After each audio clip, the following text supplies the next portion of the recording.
für Marlene Dietrich, tanzt wie Sissi Jamel. Du tragst nur Markenklamotten, Diamanten in deine Haare. Du hast ein teures Apartment am Boulevard Saint-Michel. Du sammelst Platten von die Stones, bist befreundet mit Sascha Distel. Aber wo gehst du hin, mein Liebling, wenn's da lohr bist in dein Bett? Erzähl mir deine geheimsten Gedanken, ich will hineinschauen in dein Kopf.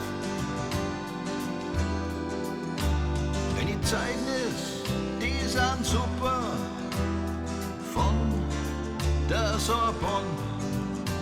Das Beutel, das du klaut hast von Picasso, weißt, verzaubert hast. Deine Ferien, die verbringst du allweil in Saint-Tropez, in deinem neuen Bikini, Sonnenschutz für deine Füße.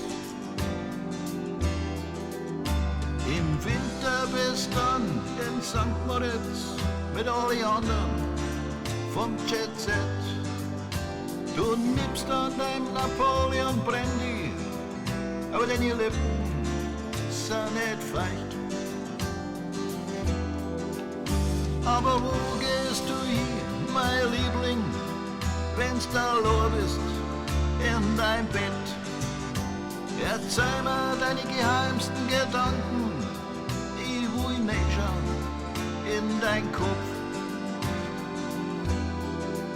Du bewegst dich in die höchsten Kreise, kennst den Aga Khan. Er schenkt dir Viertel an Weihnachten, für die ist alles nur ein Spaß. Sie sagen, wenn's du einmal heiratst, dann nur einen ganz reichen Mo.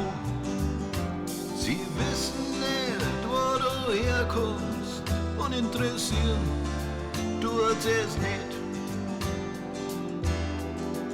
Aber wo gehst du hin, mein Liebling, wenn's da lohr bist in dein Bett? Erzähl mir deine geheimsten Gedanken, ich will hineinschauen in dein Kopf. Was nun die Hinterhälfte, zwei abgerissene Kinder, aber große Ambitionen, das rauskommen da. Schau in mein Gesicht, Marie-Claire, und erinnere dich, wer du bist. Dann geh und vergiss mich für immer, aber ich glaub, du kriegst die Kurven noch. Aber wo gehst du hin, mein Liebling, wenn's da lohr bist in dein Bett? Erzähl mir deine Gedanken, weil ich kann nicht schauen in dein Kopf.